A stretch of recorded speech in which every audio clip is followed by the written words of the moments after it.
She laughed. Of course, I'm talking to other guys. I'm not going to limit myself when you're not even my best option. So I stood up, grabbed my jacket, and left. Now she's alone, unemployed, and telling everyone it was just a joke. Hey viewers, before we move on to the video, please make sure to subscribe to the channel and hit the like button if you want to see more stories like this. Thanks.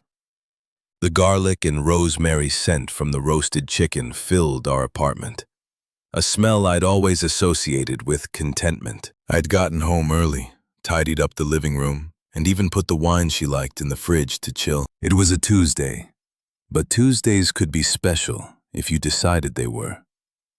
Sarah had been stressed lately. Her new marketing job was a pressure cooker, and I figured she could use a soft landing. I was draining the pasta when I heard her key in the lock. "In here," I called out. She dropped her bag by the door with a heavy thud. God, what a day. My boss is a literal demon, spawned in a spreadsheet. Hopefully a well-seasoned one, I said, nodding toward the chicken. Dinner's almost ready.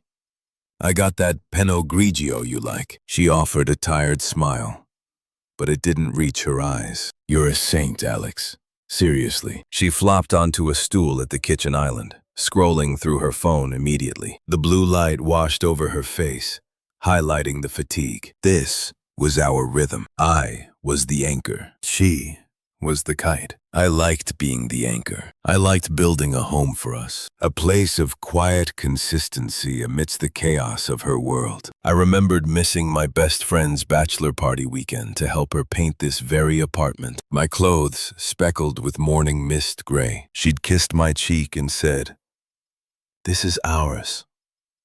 We're building something real." I believed her. We ate, and the conversation was light. She vented about work. I listened. I told her about the new project management software my company was adopting. She half listened. It was normal. It was us, or so I thought. Her phone sitting face up next to her plate buzzed, then buzzed again. And again. A rapid-fire sequence of notifications that made her glance down. A flicker of something. Alertness crossing her face. Popular tonight? I said, taking a sip of water. It's just the group chat from work. It's a nightmare, she said, not looking up from her food. A few minutes later, it buzzed again. This time with a distinct melodic triplet I didn't recognize. A notification banner slid across the top of the screen. I wasn't trying to snoop, but my eyes scanning from her face to the salt shaker caught it. Hinge. Jacob. So, when do I get to see that smile in person? The words hung in the air, pixelated and vile. The world didn't slow down. It just got very, very sharp. The sound of my knife against the plate was deafening. "Sarah," I said, my voice surprisingly steady. "H." I reached over and tapped her phone screen. "What's this?" She looked down. I watched the journey of emotions on her face. First surprise, then not guilt, never guilt. It was annoyance. She clicked her tongue, picking up the phone as if I'd inconvenienced her. God, Alex, don't be creepy. Reading my notifications. I didn't have to read it. It's right there, from Hinge. The word felt foreign and toxic in my mouth. "Since when are you on Hinge?" She sighed.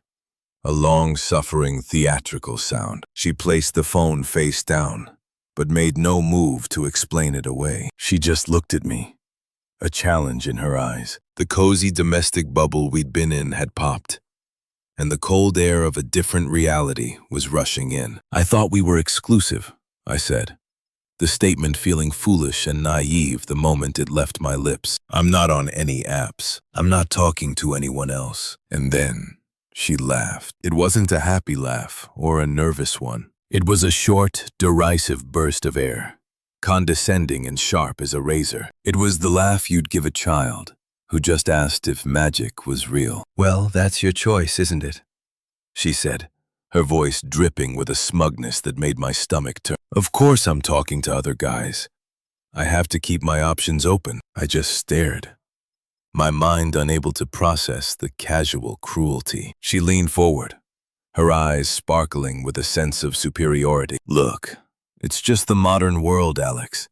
It's naive not to. I'm not going to limit myself when you're not even my best option. The words landed not like a punch, but like a surgeon's knife. Precise and devastating. Not even my best option. The meals cooked, the apartment painted, the late night reassurances, the planned future. It all crumbled to dust under the weight of that one phrase. She kept talking, her voice calm and didactic, as if explaining a simple concept to a slow student. It's about maximizing happiness. You're comfortable, you're safe. But I'm waiting for extraordinary. Why would I put all my eggs in one basket when it's just a middle-of-the-road basket? Each word was another twist of the knife. She wasn't angry or defensive. She was stating what she saw as obvious fact. I was a placeholder, a convenient, comfortable stop on her way to something better. I looked at her, at the woman I'd loved, the woman I'd built a life with, and I saw a stranger. And in that moment, something in me broke cleanly, and a profound, chilling calm washed over me. The emotion drained from my face, the confusion, the hurt, the betrayal. It all just shut off. I placed my napkin neatly on the table, and I stood up. The wooden legs of my chair scraped softly against the floorboards, a mundane sound in the wake of the nuclear silence that had fallen between us. I didn't look at her. My eyes were fixed on a point past her head, on the morning mist-gray wall we'd painted together. It looked different now, the color of ash. Where are you going? Sarah's voice was a mix of annoyance and disbelief. Don't be so dramatic. We're just talking. Her words were tiny, insignificant noises. They bounced off the new cold shell that had formed around me. I walked out of the kitchen, my steps measured and sure. Not fleeing, but proceeding. I moved down the short hallway to the coat closet. My movements were automatic. I reached inside and pulled out my jacket, a simple, worn leather one she'd always said made me look reliable. I heard her stool scrape back. Alex, come on, stop this. You're overreacting. I slid one arm into a sleeve, then the other. The familiar weight of the leather settled on my shoulders. I turned and walked back towards the front door, passing the kitchen entrance. She was standing there now, arms crossed, her expression shifting from irritation to a flicker of confusion. The script was wrong. I was supposed to be yelling or crying or begging for an explanation. My silence was a variable her calculus couldn't account for. I reached for the doorknob. Alex.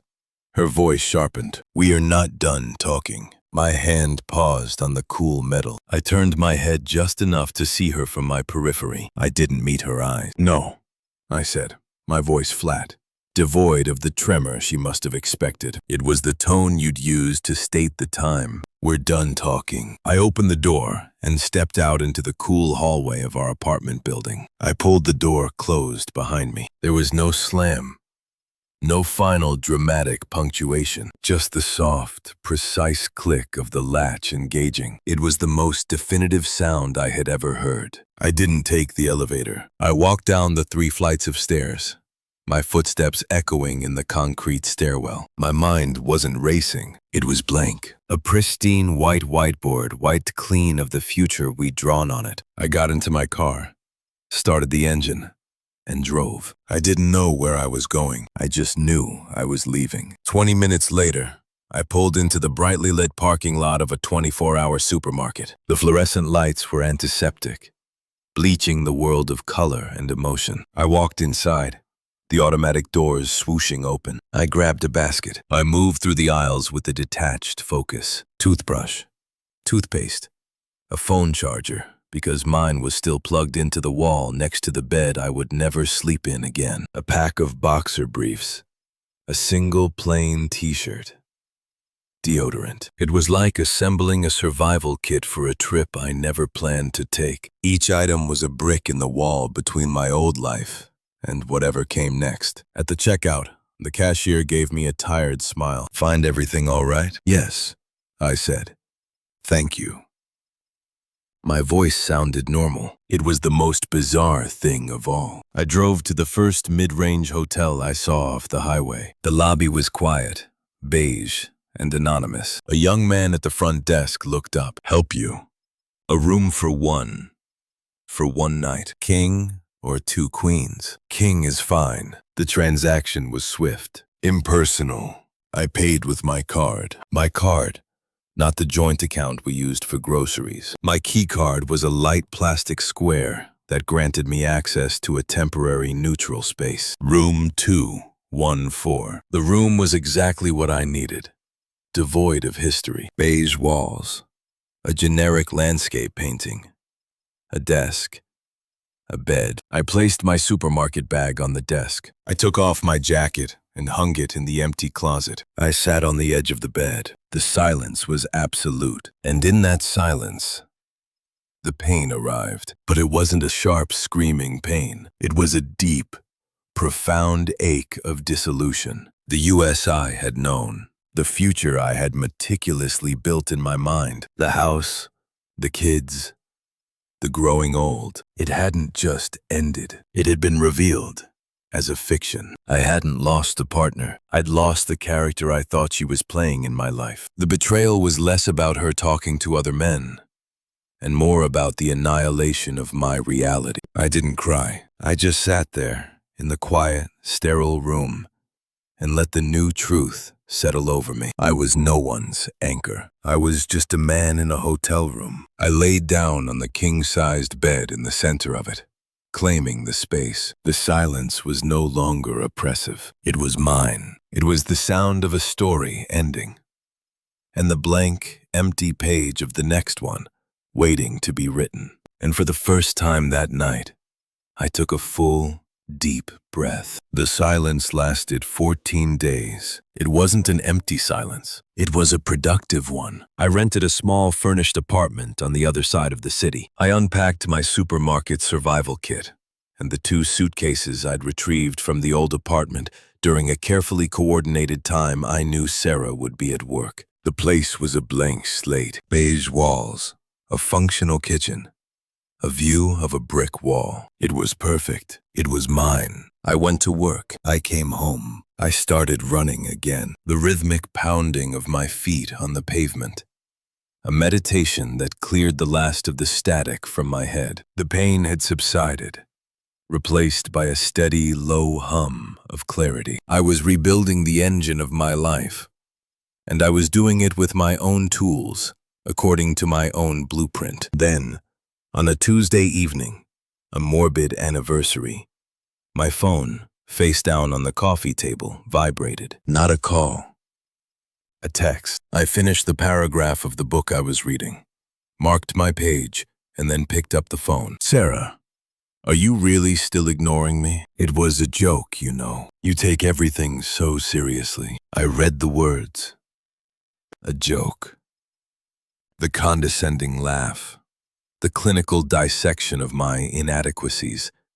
The nuclear demolition of our relationship, all reframed as a punchline I was too dense to get. There was no apology, only annoyance that I was disrupting her narrative by refusing to play my part. I felt nothing, not anger, not vindication. It was like reading a weather report for a country I'd never visit. I didn't block the new number. I didn't reply. I simply placed the phone back on the table and returned to my book. The message was a fossil.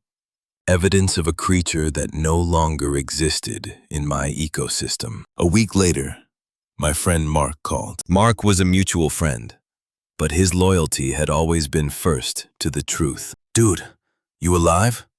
he asked, his voice cautious. "I'm good, Mark. Really. Okay, because, I'm hearing some things from Sarah." I stayed silent, letting him fill the space. "She's telling everyone you had a meltdown, that you ghosted her over a misunderstood joke. She's playing the victim pretty hard." "I'm sure she is," I said, my voice neutral. "But that's not the whole story, is it?" Mark probed gently. "The story is over, Mark. I've moved on to a new book." He was quiet for a moment. "Well, the plot of her new book isn't going so well. She got fired." I didn't say anything. "Yeah, Mark continued, sensing my lack of surprise. Apparently, she completely bombed a huge client presentation. Went in unprepared, got flustered by their questions, and just cracked. Her boss said it was unprofessional and indicative of a fundamental lack of diligence. Harsh.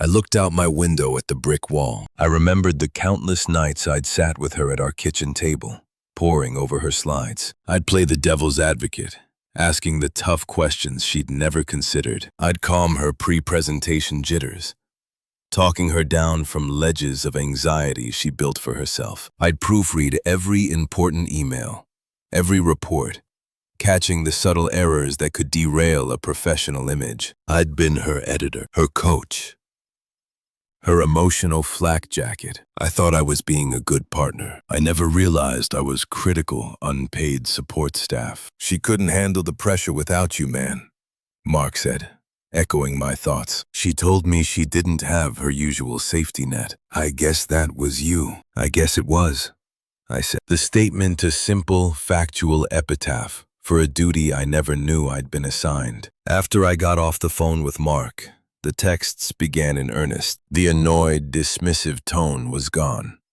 replaced by a rising tide of panic. Sarah, new number. I'm sorry. It was a stupid thing to say. I was stressed. You were always my best option. I was just scared. The hypocrisy was breathtaking. You were always my best option. The words were a direct countermand to her cruel, clear statement from the kitchen. She wasn't apologizing for her actions. She was apologizing for the consequences. I didn't reply. The next day, another message. This one had no pretense of emotional reconciliation. It was a naked plea for the utility I provided. Sarah, new number. They fired me. I can't pay rent. I need you. 3 sentences that laid her entire value system bare. She didn't miss me. She missed the stability, the financial contribution, the emotional labor. She was a CEO whose entire infrastructure had collapsed after firing her most dedicated employee. I read the message as I was tying my running shoes. I finished the double knot, stood up, and went for my run. Her desperation was not my burden. Her rent was not my problem. The middle-of-the-road basket had rolled away, and she was finally realizing it had been carrying all her eggs. 3 months to the day after I walked out, I was sitting in a corner of the daily grind, a coffee shop I'd come to think of as my office. The smell of roasted beans and the soft murmur of conversation were a balm. I was sketching designs for a custom desk on a napkin, a side project that was starting to feel like a new career path. The piece was hard-won and absolute. A shadow fell over my table. I didn't need to look up to know who it was. The energy was a frantic, discordant vibration against my calm. Alex. I finished a line on my sketch and slowly set my pencil down. I looked up. Sarah stood there, clutching the strap of her purse like a lifeline. She looked diminished. The sharp, polished confidence she'd always worn was gone, replaced by a frayed exhaustion. Her hair was pulled back in a messy ponytail, and she wore no makeup. She looked like a stranger wearing Sarah's skin. "Can I sit?" she asked, her voice small. I gave a slight, indifferent nod towards the empty chair. She slid into it, her movements jerky. She didn't speak for a moment, just stared at me as if I were a ghost. "You have no idea what I've been through," she finally whispered, her eyes welling up with practiced tears. "I lost my job. I'm about to lose the apartment. Everyone thinks I'm a joke." I said nothing. I took a slow, deliberate sip of my coffee. The silence stretched thin and tight, forcing her to fill it. "Aren't you going to say anything?" she asked, her voice cracking. "I'm sorry. It was just a joke. You were supposed to be the nice guy. This isn't you." The mask was slipping. The desperation was curdling into anger, because her usual tools, tears, accusations, rewriting history, weren't working. I was an unresponsive console. I looked at her, really looked at her, and I felt a final, quiet click deep inside, like the last tumbler in a lock falling into place. There was no hatred, no resentment. There was nothing at all. "You were right," I said, my voice even and calm, devoid of any emotion she was trying to provoke. She blinked, confused. "What?" "That night." "You were absolutely right." I held her gaze. "I wasn't your best option. I see that now." A flicker of hope ignited in her eyes. She misread my calm for capitulation. "So, you understand. It was a mistake." I cut her off, not with anger, but with the gentle finality of a judge delivering a verdict. "And you know what? It was the most valuable lesson anyone has ever given me." I took another sip of my coffee, the picture of casual composure. "So, thank you," I continued, a faint, genuine smile touching my lips for the first time. "Because of that, I found a much better option myself." The hope in her eyes died, replaced by a dawning, horrified understanding. "And my new life," I said, my tone dropping to something soft, yet utterly unyielding, "doesn't have a place for you in it. It's not personal. You're just not a good option." The mirror I held up was flawless. I had reflected her own logic, her own transactional worldview back at her. She was faced with the incontestable truth of her own words, and there was no argument she could make that wouldn't condemn herself. She opened her mouth, but no sound came out. The anger, the pleas, the manipulations, they all withered in the face of my absolute, unshakable indifference. She was a salesperson who had come to pitch a product I had already tested, found effective, and discarded. I stood up, folded my napkin sketch, and tucked it into my pocket. I picked up my coffee cup and my jacket. "Good luck with everything," I said. It wasn't a wish for her success or failure. It was a statement of irrelevance. The same thing you'd say to a stranger on the bus. I walked out of the coffee shop, the bell on the door chiming softly behind me. The sun was warm on my face. I didn't look back. I knew she was still sitting there, trapped in the wreckage of choices she had been so smug about, finally understanding that the one thing she could never manipulate back was someone who had simply and completely moved on. I was free, and her silence was the proof. Thanks for watching. Make sure to subscribe to the channel and hit the like button. What do you think about this story?